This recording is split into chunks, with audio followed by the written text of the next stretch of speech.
Hey ladies, today I'm going to show you how to make these adorable cards featuring a bookmark on them.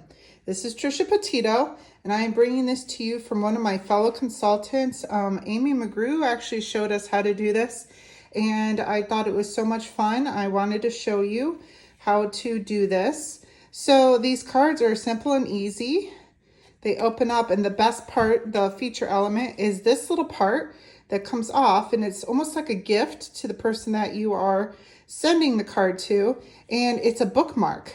So for example, get my book here. Say you're here and you want to stop reading, you just put this on the bookmark and you know exactly where to come back next time. Nice bookmark.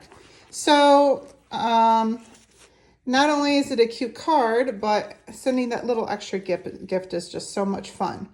So on these cards, I did up 2 of them.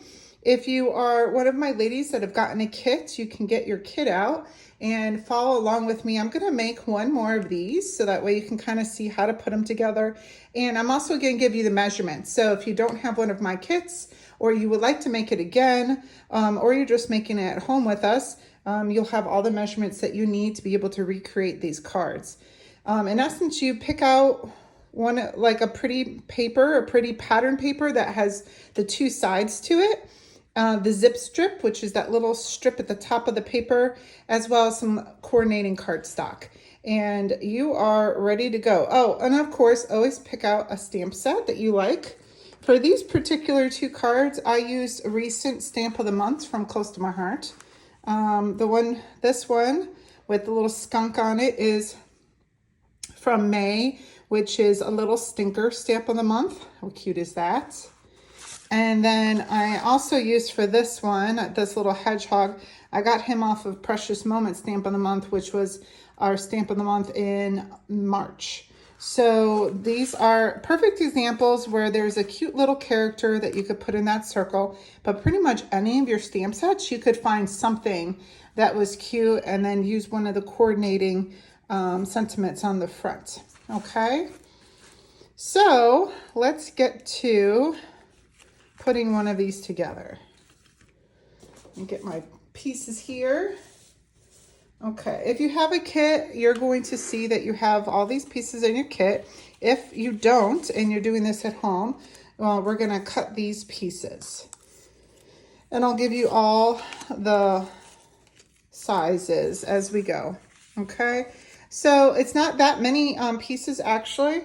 As you can see, you need 1 pattern paper, and I just picked out one that I like both sides, and some white cardstock, a coordinating color cardstock, a piece of the zip strip from your paper, and this was just a little extra piece of paper from this.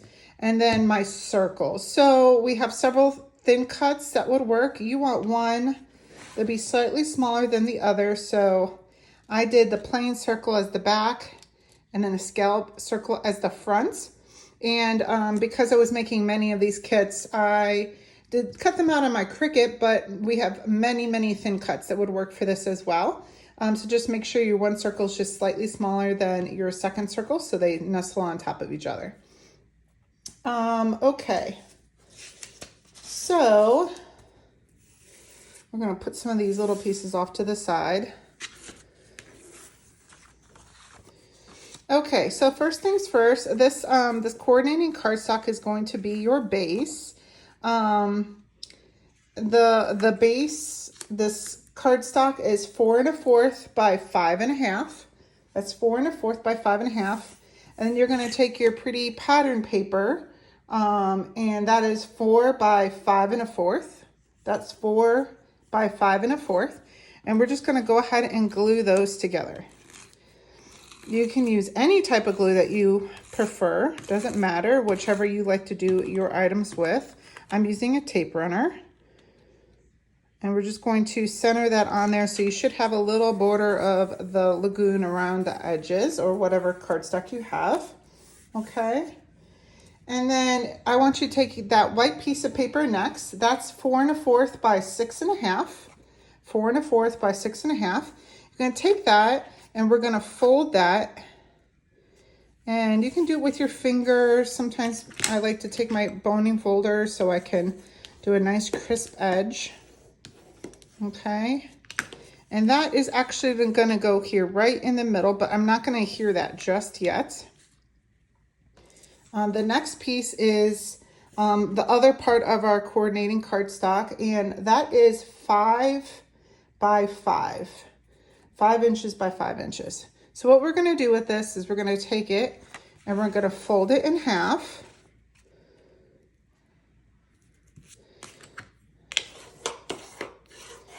Okay, unfold it and then fold it the other way. So I had folded this way, so I'm going to fold this way now.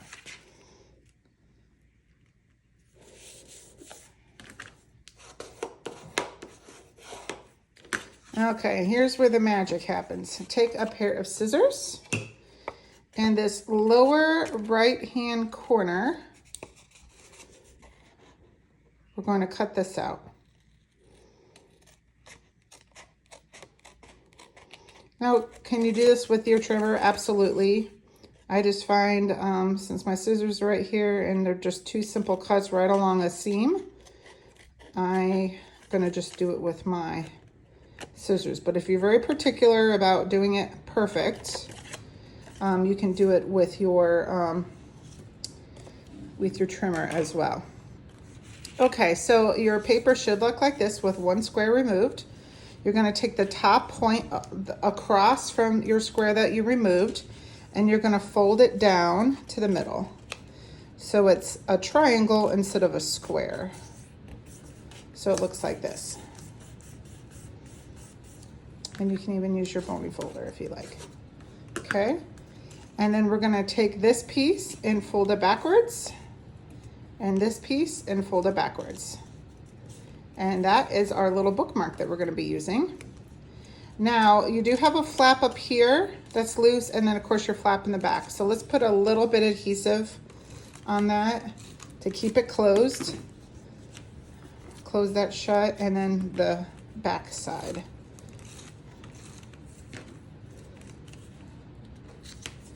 So when you look at it, the one side should be flat square and the other side should have the little pocket.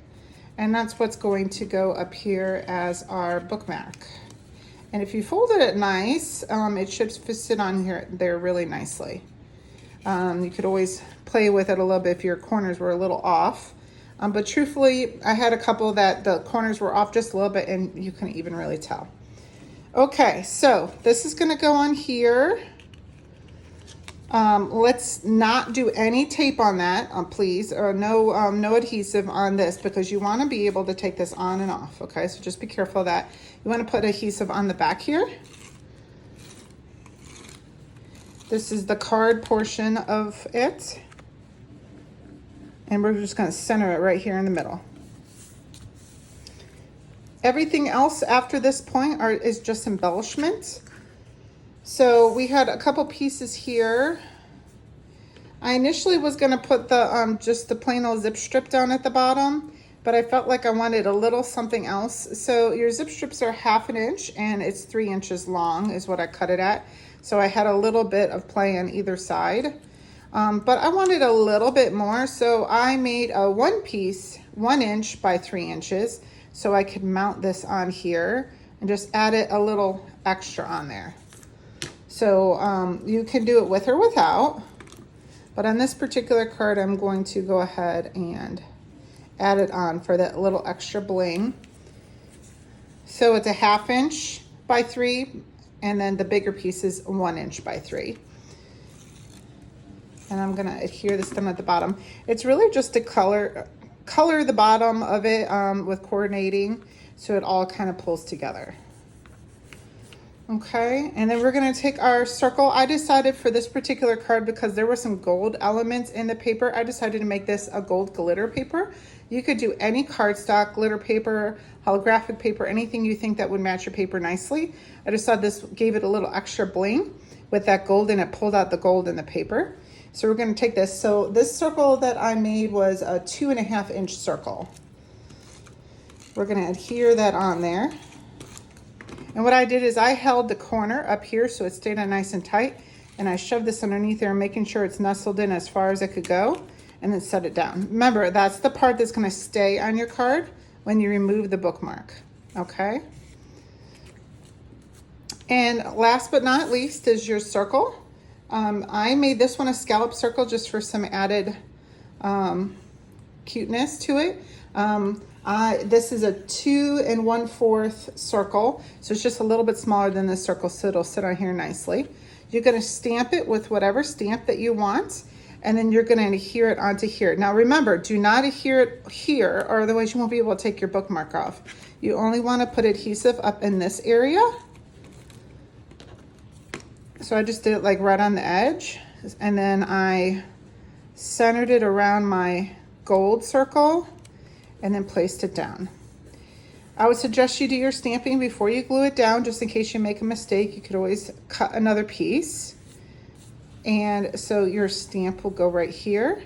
And then any little sentiment that you have will go as right here. So here's the finished version. So I did the little hedgehog with thank you bunches. Okay. And then let me show you. Now, if you decided that you wanted to flip these papers around the opposite way, I literally, it's the same exact measurement, same exact paper, same everything, but I just flipped the papers around the other way. This is, in essence, the same exact card. Same papers, I just flipped the papers and used the opposite side. So that came out equally as cute, and I just did a different hedgehog and a different sentiment. So, there's options for these double-sided papers. Just keep that in mind. Okay, so that's the one. You're going to repeat all of that for your second one. And you have your little skunk here. I smell a birthday. I thought that would be fun to send someone. And everything you need and all your measurements are in there. So I hope you ladies enjoy. I hope you like the idea of this bookmark. What a fun gift that would be for someone to get this little bookmark if they're a reader, or like a student in school that, you know, are doing their reports and everything. How cute is that to have as a bookmark? Okay, ladies, so a card with a little gift included. I hope you enjoy. I hope that's fun for you. I hope I give you some ideas, all the fun cards that you could make. Bye.